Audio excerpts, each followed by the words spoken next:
When you talk about what they proved, they're 3-0.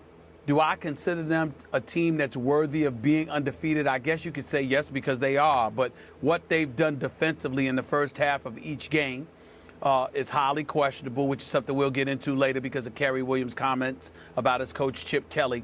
But in the end, their offense is high-powered.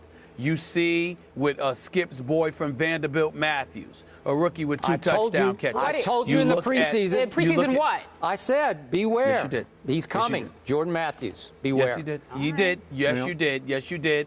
That's why I gave you Thank credit. you. No one need to interrupt me to remind you when I'm trying to give you credit. you. But my point to you is that Macklin is back. He was out last year. He reminded everybody why he's back. He had a big-time game. Nick Foles had a big-time game and showed a level of toughness that we didn't know he had. They did this without being able to run the football effectively with Shady McCoy, not just because he got a little concussed, but also their offensive line. Injuries personified. 4 guys playing different positions on the offensive line. So, obviously, there were some protection issues.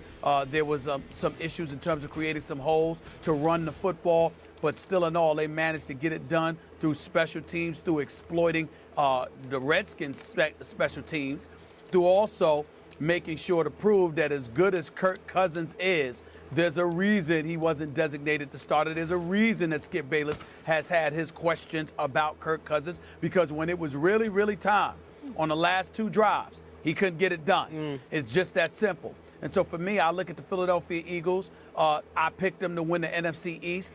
And what they've proven to me is that they're the best team in the NFC East. That's what I see. But that's not saying a lot, to be quite honest with you. But they are impressive offensively. Their defense is highly suspect. This game boiled down to me with the point that you made near the end of your opening soliloquy. When it counts, Nick Foles is better and always will be better, I believe, than Kirk Cousins was yesterday when it counted in the fourth quarter. Kirk Cousins made some sweet throws yesterday, some sweet deep balls, one to Deshaun for a touchdown. Kirk Cousins threw for 102 more yards than Nick Foles for the game. That's 427 to 325. But you know what my favorite quarterback stat is? QBR. Scale of 0 to 100 in the fourth quarter. Nick Foles had a 91 on a scale of 100. Kirk Cousins in the fourth quarter, QBR 12. Why was that? Because on Kirk Cousins' first 3 possessions, remember, it's 27 all. Third down in the first possession, misfire, poor pass. Third down, next possession, misfire, poor pass. And in the next possession, first down, misfire, really bad idea, interception. All of a sudden, it's 37 to 27. Philadelphia. Now the pressure's off, and Kirk Cousins led a terrific touchdown drive. Now you're back in the game. Now you got a chance to win the game. You get the ball back late in the game, and you have 3 straight misfires. I'm sorry, Kirk Cousins. He's a really he is one of the he might be the best backup quarterback in the NFL. Yeah. But long-term starter, franchise quarterback, no. Will he be there when you really, really need him? No. Am I really, really sold on the Philadelphia Eagles? I am not. I agree with you. Nick Foles showed incredible toughness yesterday. Took a lot of shots, one of them a cheap shot that we're about to talk about, and kept getting up and firing clutch throws. But in the end, Philly's defense gave up 511 yards, and I'm supposed to say wow to that? And remember, Washington did lose in the second half, D'Angelo Hall, so I can't really say that it was great what they did to Washington's defense without D'Angelo. And boy, it sounded like he's got an Achilles issue that could shelve him for the rest of the year. But in the end, Stephen A., I don't know, not that big a deal to me, except that Nick Foles is a tough guy. That's what it proved. Well, first of all, it was a great game. There's no doubt about that. It was a great game, and we wanted to see something from Cousins, and he came out there and he was balling.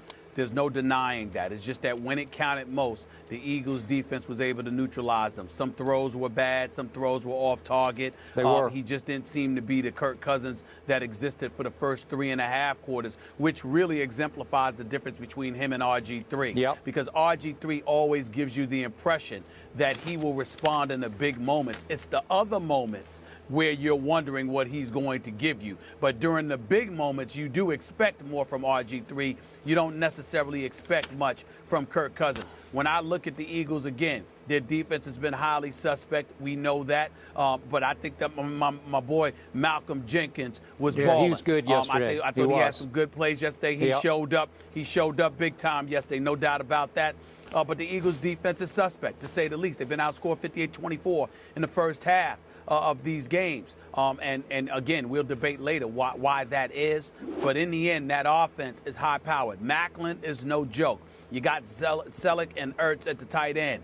You've got Riley Cooper, who's out there, didn't have a big game, didn't need to. Darren Sproles had an uncharacteristic fumble. We can't expect that from him customarily because we know better. And so when I look at the Eagles, they're just loaded with weapons right now. And I think offensively, because they're always in the game and because they have such a high-powered offense, it influences how other people play offensively against them.